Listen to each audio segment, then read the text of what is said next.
Nakakabilib talaga ang katapangan at pagiging honest ng kapamilya actress at social media influencer na si Andrea Brillantes, tulad na lang ng diretsa niyang pag-amin na sumailalim siya sa isang klase ng cosmetic enhancement kamakailan lang.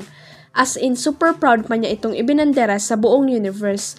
Ayon sa lead star ng kapamilya suspense drama series na High Street, totoo ang chika na nagpa-liposuction siya dahil sa paglaylay daw ng kanyang mga braso. At dahil dyan, kaya naman puring-puri siya ng veteran entertainment columnist at online host na si Nanay Christopher Min dahil isang araw si Andrea sa ilang celebrities na bet niya ang pagiging totoo. Sa nakaraang episode ng Christopher Minute, nagsalita ang veteran ng TV and radio host about Andrea at saludo nga raw siya sa pagiging tapat ng actress. Napakadiretsong bata, ang pet-pet mo na, ang sexy mo, Blight. Ano bang lihim? Alam niyo po, sinabi niya, nagpa-liposuction po ako ng lumaylay kong braso.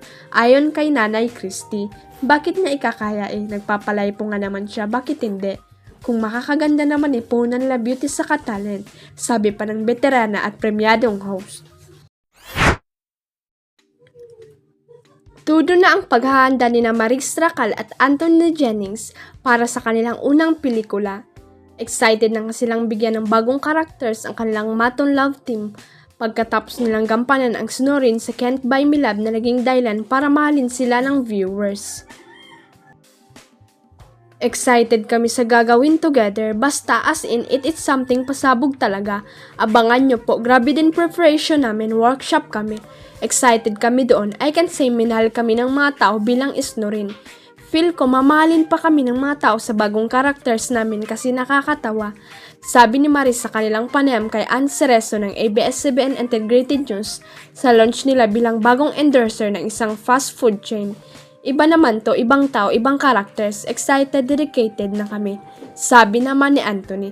Ang pelikula ay idedirect ni Jason Paul Laksamana na kilala sa mga magaganda nitong romantic movies. Huwag kalimutang i-click ang subscribe button at i-ring ang notification bell para sa latest at legit chika updates.